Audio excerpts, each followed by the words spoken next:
যে পুলিশরা মসজিদে যে নামাজ কালাম পড়ে আসামি ধরে না, তারা ভালো পুলিশ। আর চোর সুরটা ধরে বেড়ায় যে পুলিশ, সে পুলিশটা খারাপ পুলিশ? সব পুলিশই তো পুলিশ। তুমি চুরি আরো কেন? তো চোর করলে কি পুলিশ খারাপ হয়ে যাবে? চোর খারাপ। ও কালো পাথর, তোমার মাছ পাইলো ভ্যালু নাই শোনা। তোমারে আমি জীবনে একটা চুমো দিতাম না।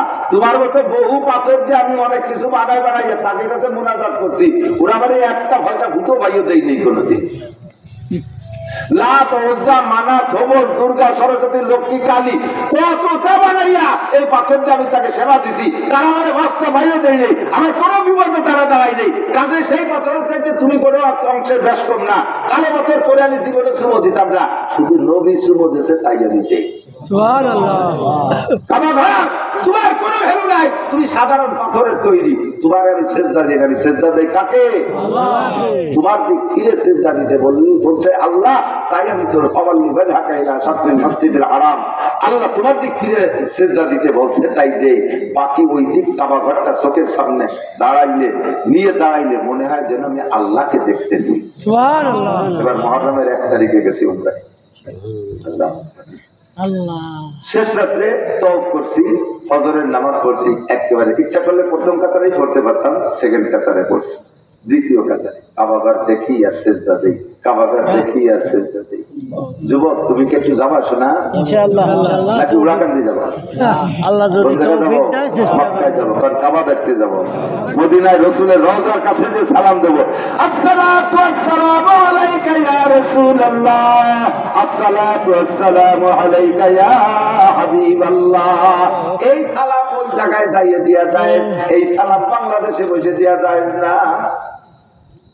ইয়া নবী সালাম আলাইকা, ইয়া রাসূল সালাম আলাইকা, ইয়া হাবিব সালাম আলাইকা, সালাওয়াতুল্লাহ আলাইকা। এই সালাম ওই জায়গায় যা দিয়ে যায়, বাংলাদেশে বসে দিয়া যায় না, কারণ ওই জায়গায় রাসূলের সামনে দাঁড়াইয়া এই পরাণ করে এই সালামটা সে জায়গায় দেব। রাজি আছি না ইনশাআল্লাহ? আল্লাহ সবাইকে তৌফিক দান করে বলেন আমিন। আল্লাহ পাক বলেন কুল হাল ইয়াস্তাবিল্লাযীনা ইয়ালামুনা ওয়াল্লাযীনা লা ইয়ালামুন ইন্নামা ইয়াতাযাক্কারু উলুল আলবাব। কষ্ট হয়ে গেছে না? হইছে কষ্ট নাকি? আমার তো কষ্টের শেষ নেই। খাতিও বাড়ি নেই, ঘুমতিও বাড়ি নেই, দিন রাত ভরে এই বেড়াই আর দিন ভরে মাদ্রাসা নিয়ে ব্যস্ত। যে গরুদের রাতভর মলন বলে, আবার দিন ভরে আল চাষে গরুদের বেশি দিন, গরু বেশি দিন। রাতভর মলন বলা ছিল না আগে মুরব্বীরা, মলন বলতেন না। আবার সকালবেলা উঠে সেই গরুটা যদি আলে নিয়ে যায়, ও খালোর কর্ণের ঘুমলো করে, ও গরু বেশি দিন ঠিক না।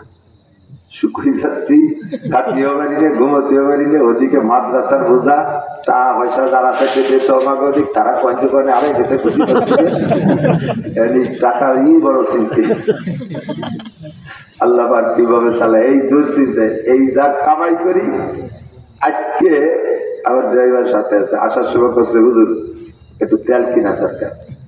আমি এই কয়েকদিন যা কামাইছি মাদ্রাসার নামে খরচ বরচ করে দিন দিয়ে আমার পকেটে আছে 500 টাকার নোট 2 আর 100 টাকার নোট 2 কিনে আছে। বললাম যে না কিনা যাবে না, ওরা কই নেই যে টাকা নেই, কিনা যাবে না। তারপর যারা যাচ্ছি ওরা 2-4 টাকা দিলি তার মধ্যে কিনে যেতে পারি। তেল কেনার পরে যা থাকে বাজার ঘাট করার পরে সব মাদ্রাসায় চলে যায়। এই টেনশনেই শরীর স্বাস্থ্য খারাপ হয়ে যায়। কতক্ষণ কুলায়? 500 ছাত্র, 27 জন শিক্ষকের মাসে বেতন আসে 4 লাখ 4.5 লাখ টাকা। তারপরে বিদ্যুৎ বিল আসে প্রত্যেক মাসে 25,000 টাকা। কোন দিন আপনি তো সারা বছর ধরে 25,000 হয় না। এদিকে 200 ছেলে বোর্ডিং খায়, চাউল পাবো কোথায়? 200 ছেলের চাউল গুছাতে পারলেও এর তরি তরকারি কত লাগে। আর আপনার এদিক তো সপ্তাহ আছে, বিএনপি আছে, জামাত আছে, সপ্তাহ আছে। আমার বোঝালে পাইকারি নিজলি আমলিক, নিজেই আমলিক করে। তারা তো সব বিপদগ্রস্ত হয়েছে, আমাকে দেওয়ালার অভাব হয়ে গেছে। তারপরে আওয়ামী লীগের লোক আল্লাহ রহমতে মাদ্রাসায় খুব দেয়, যা দেয় আলহামদুলিল্লাহ তাই নিয়ে চলতেছে। আল্লাহ তাদেরকে দেওয়ার তৌফিক দিক। আমি সংক্ষেপে শেষ দিকে 2টা কথা জিজ্ঞেস করতেছি। আল্লাহর পক্ষ থেকে আল্লাহ পাক আপনাদের কাছে জিজ্ঞেস করতে অর্ডার করছে আমাকে, হাল ইয়াস্তাবিল্লাযীনা ইয়ালামুনা ওয়াল্লাযীনা লা ইয়ালামুন, যে জানে আর যে জানে না, শিক্ষিত আর মূর্খ কখনো কি সমান হতে পারে না। হাল ইয়াস্তাবিল আমা ওয়াল বাসীর, চোখওয়ালা মানুষ আর অন্ধ মানুষ সমান হতে পারে না। হাল ইয়াস্তাবিল হাই ওয়াল মাইয়িত, জীবিত মানুষ আর মরা মানুষ কি এক দামে বিক্রি হয়? কোনোদিনও না। কয় মরা মানুষ আর তাজা মানুষের যেমন পার্থক্য, অন্ধ আর চোখওয়ালা মানুষের যেমন পার্থক্য, শিক্ষিত আর মূর্খ মানুষের মধ্যে এরকম পার্থক্য। শিক্ষিত মানুষের দাম কেমন? আল্লাহ কয় ইয়ারফাইল্লাহুল্লাযীনা আমানু মিনকুম ওয়াল্লাযীনা উতুল ইলমা দারাজাত। আল্লাহু আকবার। ঈমানদারদের মর্যাদা আর ঈমানের সাথে কোরআন হাদিসের শরীয়তের শিক্ষায় শিক্ষিত যারা, তাদের মর্যাদা সব চাইতে বেশি। এখন কি শিখবেন আর কি শিখবেন না, IABM পাস না করলে কবরা যাবে, কবরের কোনো প্রশ্ন হবে না। কবরে কি জিজ্ঞেস করবে মিয়া তুমি IABM পাস করে যাইছো? জিজ্ঞেস হবে। বিএ পাস করছো? জিজ্ঞেস হবে। আসলের মাঠে কি এই IABM BCS এর সার্টিফিকেট দেখালে পাস পাইলে লাভ আছে? কোনো লাভ নাই। যেই সার্টিফিকেট দেখাইলে লাভ আছে সেই সার্টিফিকেট হলো কোরআনের সার্টিফিকেট। কিসের সার্টিফিকেট? আমি বুড়োকালে আপনাদের এখন বুঝছি, সবাই লাগতেছে আর বলবো না। এখন আমি এদিক দেখান, একটা কাজ করেন, যারা কোরআন শরীফ অশুদ্ধ দিয়ে নামাজ পড়তেছেন না, ইন্টারভিউ নিলে ধরা পড়ে যাবেন একের পাইকারি ধরে। সতে একজন দেখবেন কিনা সন্দেহ আছে, শুদ্ধ করে কেরাত পড়তে পারবেন না। অশুদ্ধ কেরাত দিয়ে জীবন করে যত নামাজ পড়ছেন, ওই নামাজে কোনো বেনিফিট নাই। এক ওয়াক্ত নামাজ না পড়লেও যে পরিমাণ শাস্তি, অশুদ্ধ কেরাত দিয়ে নামাজ পড়লে সেই পরিমাণ শাস্তি, কিচ্ছু হয় না। কি করবো তাহলে? কি করবো?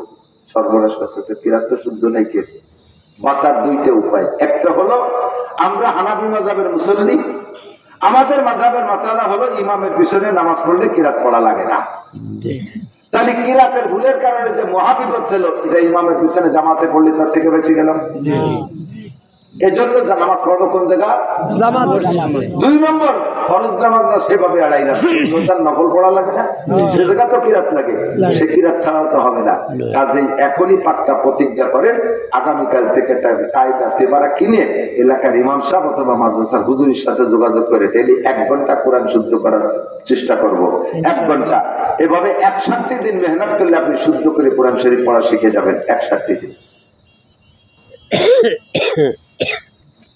আমার হাতে যা দেবে আমি নিয়ে যাবো, আমার হাতে চা দেবেন বলে কিনা কিনা দিয়ে দিবে, ভয় নাই মাদ্রাসায় ফিরে যাবো। ভিতরের অবস্থা ভালো না। তো বাঁচার উপায় হলো এখনই প্রতিজ্ঞা করেন যে আমি কালকে থেকে চেষ্টা করব কোরআন শরীফ পড়া শুদ্ধ করে না শিখে মরবো না। মরবো না তো আমার হাতে কি মরার লিখি নিয়ে, যে আমি মরার আগে কোরআন শরীফ পড়া শুদ্ধ করে শিখবই, আল্লাহ যদি মনে বাঁচায় রাখে। এই প্রতিজ্ঞা করে এই জায়গা থেকে যাবেন।